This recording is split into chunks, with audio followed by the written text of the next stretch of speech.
All right. Hello. Hey. It's 1 o'clock on Friday, January 31st. We are here for our Black Belt Newscast live in the headquarters of the Black Belt News Network and Selma Pond here on Broad Street in Selma. Welcome, Todd. Hey, it's good to see you back in the studio. We're together today. Yeah, I like doing that. And we each have our little logo. I know. I love these shirts. They're so cool. Look at it. That makes us official. We're so official. We're official. All right. We have so much to talk about. We almost didn't hit stream because we were talking about all the stories we're going to talk about. Oh my gosh, it's showtime. Let's go. Oh, whoops. Yeah, exactly. So, hey, we are here with you guys now. We've got a lot of stories to hit from the Black Belt.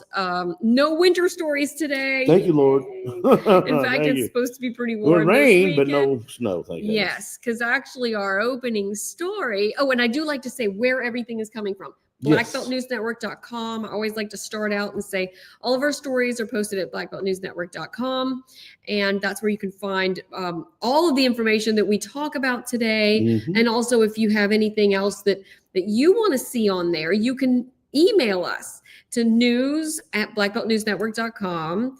We can't be everywhere, so we are always looking for stories and correspondence. You can be one of our community correspondents. We have several. Most of them are here in Dallas County. We'd love to have more throughout the Black Belt.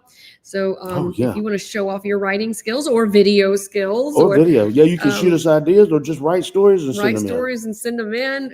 We do pay for that. So we would love to have some folks that want to go to some of our council and commission meetings. Yeah. We would love that. I also like to remind folks that we send out our emails of all of our headlines at 3 o'clock every day. So we have a daily newsletter, and this costs nothing to know what's going on in the Black Belt every day, 3 o'clock. So just go to blackbeltnewsnetwork.com and it'll ask you within the first 3 seconds. And all you got to do is put in your email. Simple as that. Yeah, it's that simple. And that way you'll know at 3 o'clock every day what's going on. And a lot of it's what we're talking about today. And email a resume to us. If you want to work with us, you can sell ads and make some money doing that, or you can write stories for us. Do both. And we take donations now, and they are tax deductible. That helps us keep it free for you. We have no paywall for our content, so it's not just you getting it free access. It's everyone getting free access. We want you to know what's going on in your community, and we won't charge you for it. But we would love to have some donations. I call it, be one of our Netflix donors, and you can do $5, $10 a month. That's the really great way to be a sustaining member, and that way we know that's not actually too we've Netflix, got enough. But it's that idea.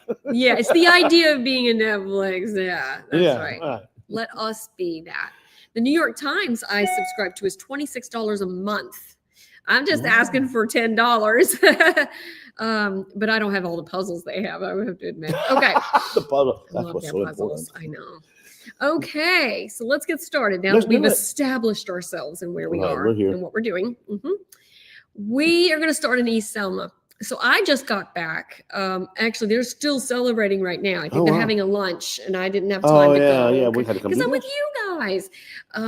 So East Selma Pond, and we've done this story a couple times. I've been covering it. Very cool. They have held a ribbon cutting today. Yeah. There's the ribbon cutting. Yay! I was taking pictures and recording this video at the same time, so it's a little off, but it's close.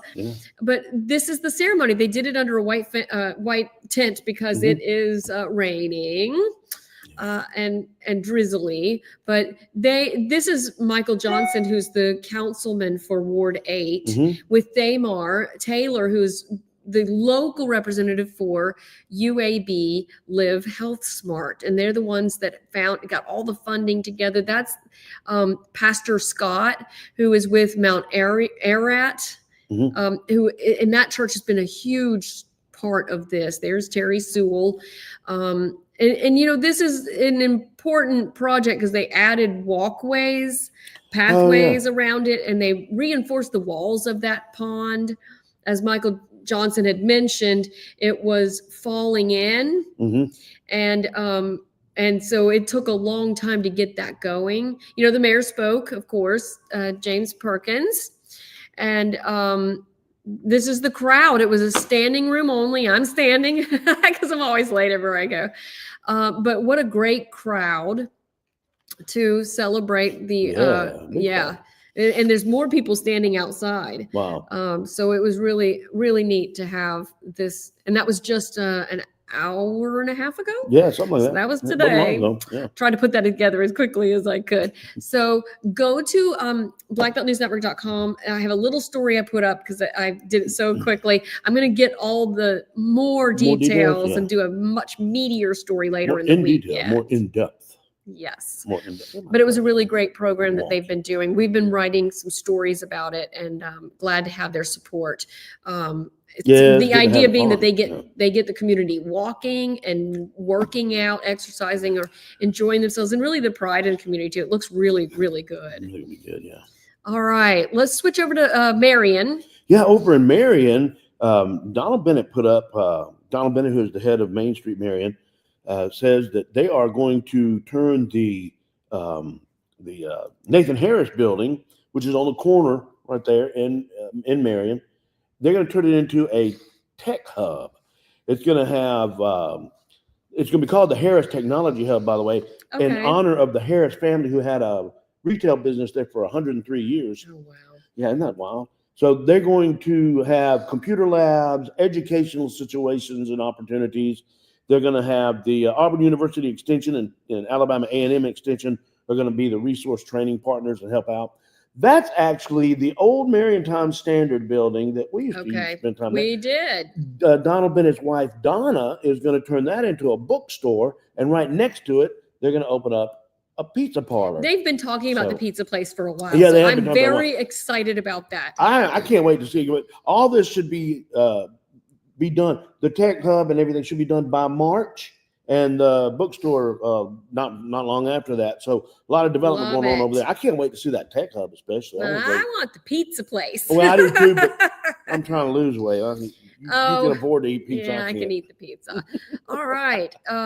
Loved hearing about redevelopment. Yeah, it's going to be great. Selma does Main Street, but it's like an affiliate partner. Right. They're still talking about becoming something like what Marion does with Main Marion Street. and Demopolis both are Main Street. Demopolis has a really great Main Street program. And they just did the speakers at the square. Mm-hmm. So finding funding to do something neat for the area. And a lot of people don't realize that Main Street is actually a national organization. Absolutely. There's also a state. And there's a Main Street, Alabama. There's Main Street, Alabama that helps the Main Street, the city Main Street. So right. I think it's great. And it is great. The Selma Redevelopment Authority is what's talking about bringing in Main Street. So we'll let you know when they do that. But it's a great organization doing a lot for communities around the Black Belt and around the state. So I was going to mention that I don't have video to go with this, but it is election season. I know we thought we were finished in 24, but the local elections are in 2025. They moved it off of the presidential election. Right. So you're going to start seeing signs for running for mayor and council in the municipalities.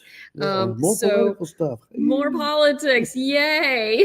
Local politics is unique. And I think that's really interesting. Oh, yeah. And by the way, if you have any comments for us, you can make them in the social media you're watching us on right now, and I'll see them and I can answer you. You can tell me how pretty I look. Or me. I'm just kidding. Yeah, you're the pretty one. You just need that more than that's right. I need it. All right. But so Selma actually has some announcements that have started for who's running for mayor. And this is going to be a big election. The current mayor, as I mentioned, James Perkins, has not announced if he's running again. He's actually doing a state of the city address for Rotary on Monday. So I'm excited to see and to ask if he's going to run again. Yeah, that's a good point. I wonder if he's going to announce there. And so this is one of the mayoral candidates, Johnny Moss, and he currently works for Wallace State. They don't call it Wallace State anymore. Wallace Community College. And it's really neat that he is talking about running again. He's also president of Selma City School Board. Right. Yeah. Now, he has not run before, but the other candidate, I'm going to get you to that one, Havard Spencer, he has run before. Right. He ran in 2020. And so it's going to be interesting to see what comes about as with our new announcements. These just happened last week. And this is early in the season, so there's going to be more announcements. But I went back and did some research on the 2020 election, and they were announcing in January then too. Right. So this is kind of when you're going to start hearing the ones that really want to get some publicity, because we had 12 candidates run for mayor in Selma in 2020. Yeah. So it gets pretty darn active. So that's the two that are running in Selma. We have not heard any new ones, any announcements in the other markets, but we will let you know when we do. Yeah, because there's a lot of the cities and towns in the Black Belt who moved their elections for the same reasons. Not just Selma. Required. Right, yeah. But we haven't heard from them yet, and we're going to be watching those. Yes, so it'll be like coming you said, it is early, but still early, Selma, they were announcing in January. So we'll see what happens, and we will keep you guys posted on all the announcements for all the municipalities. Yeah. All right, let's switch over to a really great program that graduated their first graduate. The first graduate from Advanced ATC's Air Traffic Control School in Selma at Craig Field has graduated, and she is now a full-time air traffic controller at Craig Field. Her name is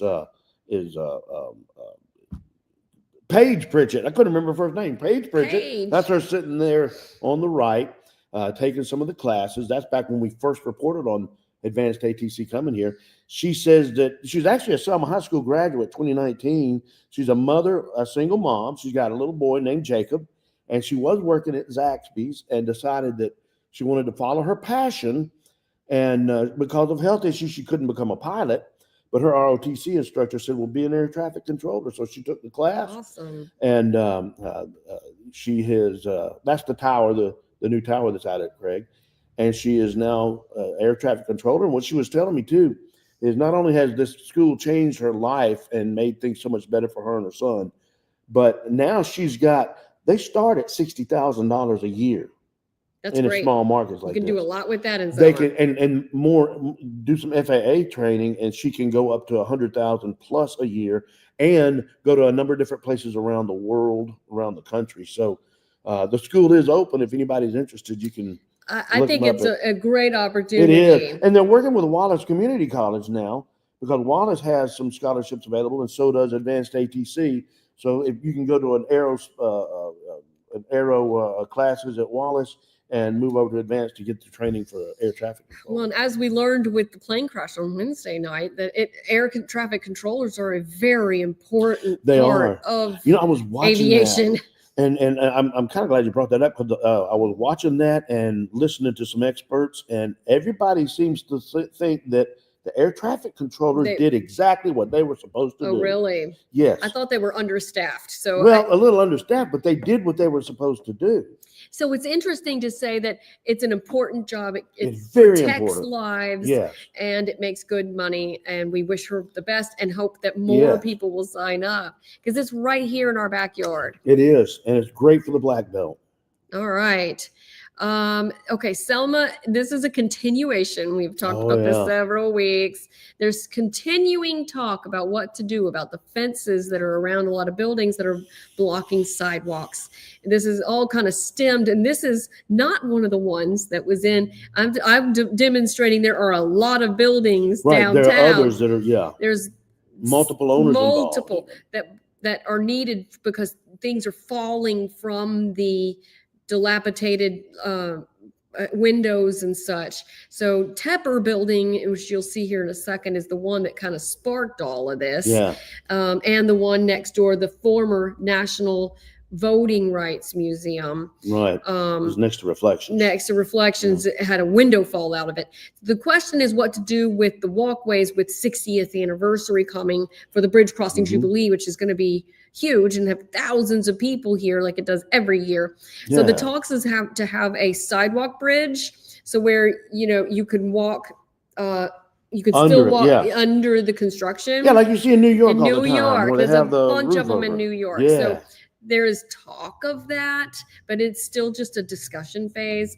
But it is something that That'd Selma be a great idea. City Council and I think the Redevelopment Authority is also looking at that Yes, because of the importance of how we look when people are coming in. Yeah. So, but you still got to be safe. And being safe. Right. So speaking of tourism, the tour of homes for Selma and Wilcox County are coming up. Yeah. This one, so Fair Oak Square has been announced to be the headliner for Selma's tour of homes this year in March. It's in March, mid-March. And this is the cutest area, and it has a really great history story to it. It was renovated. They were renovated back in the 80s. You gave David Timore. He's in on sport. Oh, hey, David. He's one of my favorite people. Me too. That's Ann Strand's house right there. It's beautiful. Yeah. And we love the colors. So these are going to be stunning. part of the tour, and then they'll announce there's like 8 or 9 standards like Sturdivant that will be in there too. Yeah, thanks for getting this video. You got it on a pretty day too. Yeah, it was beautiful. Those are so picturesque and so quaint and beautiful. Do you know what's really interesting though? I've had the opportunity to interview Ann in her home.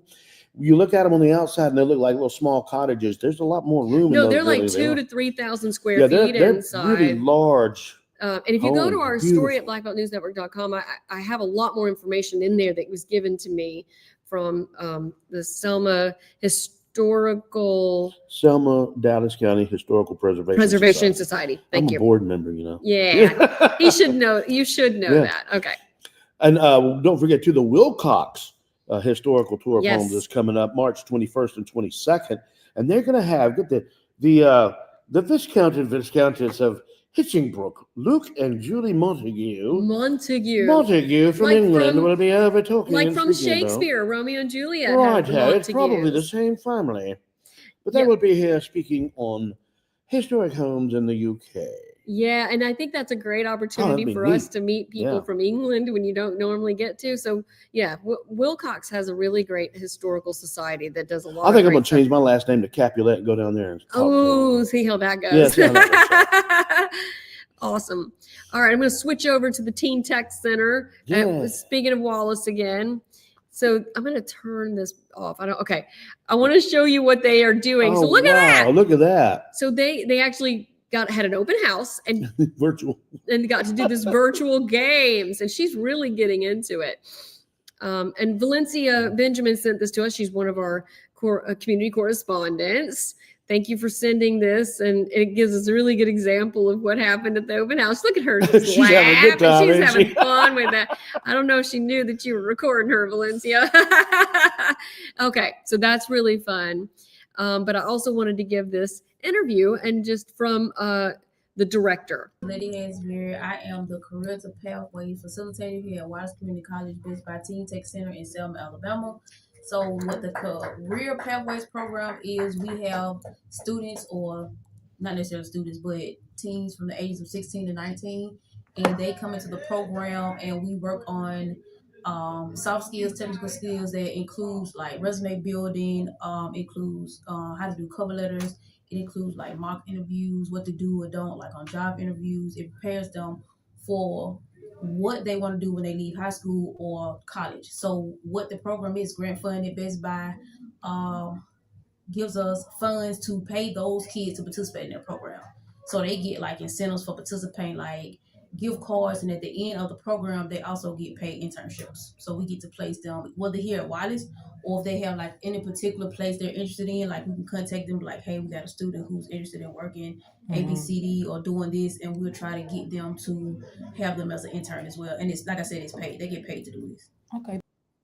Awesome. And that's Letty Hasbury. She's another one of our community correspondents. She is. She's awesome. She does a lot of sports for us. So we love her. Okay. So that's the top headlines for right now. We have a couple in the can that we decided not to talk about this week. We're pushed to next week. And it'll make it in the paper first, and then we'll share it with you guys. That's a good point.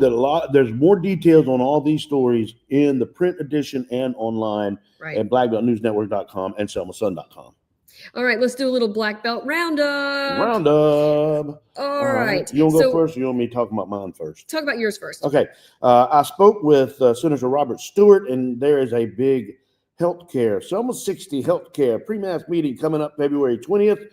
It will be at the Clinton Chapel AME Zion Church on Green Street in Selma. There's going to be health screenings, and it's going to be a big deal. It's in honor of the 60th, and they're going to be specifically honoring the Good Samaritan nurses that were on call and working during the bridge crossing. So, and I'm hoping that we're going to have some interviews with some of those ladies too. I can't wait to see. Yeah, I'm going to try to get if we those can get that. quick. Get it So now while we can. And there's going to be a story about this, about my cell phone. Yeah. About your cell phone? Yeah, Okay. There'll be a story about my cell phone coming up. Awesome. Yes. Okay. So that's the mass meeting. Yeah.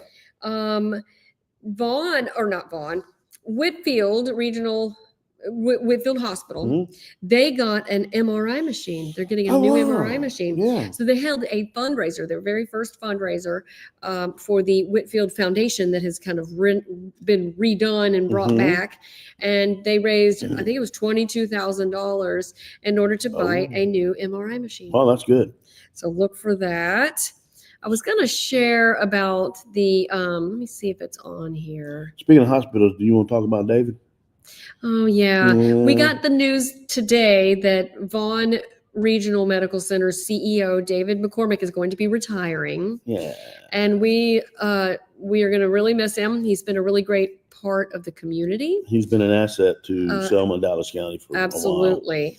a while. And a really good person. Yep. We're going to miss him. Yeah. Okay. I was going to share that the Lowndes County Sheriff has been cleared of all of the charges. He was accused of harassment and interfering with government operations, but that he has been cleared of those charges. So this all happened in an argument in 2024. It was between him and one of the District 1 commissioner. And it was about relocating investigators in the sheriff's department to the former town hall in Hayneville. So just letting you know, we do like to update when that happens, when updates are that those charges have been dropped, and he had pled not guilty. So that is not a surprise that is off the table. So I also wanted to share that our state representative for the state school board, Tanya Chestnut, was sworn in last week. And this is her second term. So it's another 4-year term that she won in the 2024 election.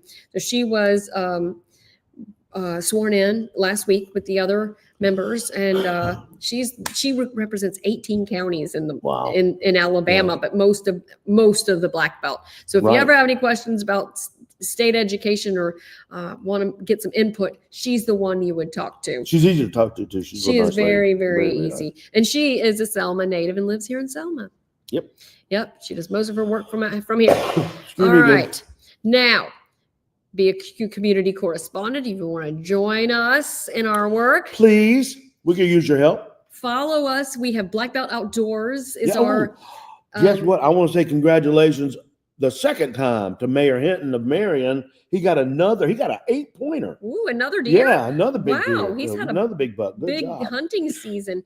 My son finished out the duck hunting season on early Thursday morning with and he got his first duck kill. It was his first. Yeah, although he couldn't find its body. But he's like, I know I did it anyway. It's really cool. The hunting and ecotourism in the Black Belt is so important. So you can follow us. That's what I was saying is we have a Facebook page for where we're sharing deer that have been harvested this year, and we're going to do the fishing tournaments. I know Bridgeport's coming up, fishing tournament. So that's where you can go. Send your news to news@blackbeltnewsnetwork.com. And I always like to make sure that we give lots of props to our advertisers, our sponsors. Thank you, Mr. Miller. Thank you, Randall Miller. Give a thoughtful final gift to your family by talking to Randall Miller Funeral Home, and they will put you with a caring advisor that can help you out. You can call 334-874-9081. Thank you for being a sponsor. And if you know someone that would be a good sponsor or should be a sponsor, email us at news@blackbeltnewsnetwork.com. And we take donations, like I talked about at the beginning. Donate. If you make a donation, it's tax deductible and it will help us keep our content free. It can even help us hire more people. That's what we're trying to do right now, is to get more bodies out there into the communities to write just awesome stories that we know are there, but we can't be everywhere at all times. So yes, we take donations. I think that's everything. Sign up for our daily newsletter, and you can find out all the headlines at 3:00 every day. Please do it. All and thank you right. for joining us. Thank you. We will see you guys next Friday. It might be a little different because I'm going to be coming from a conference, but we will see you next Friday. Have a wonderful week. See you then.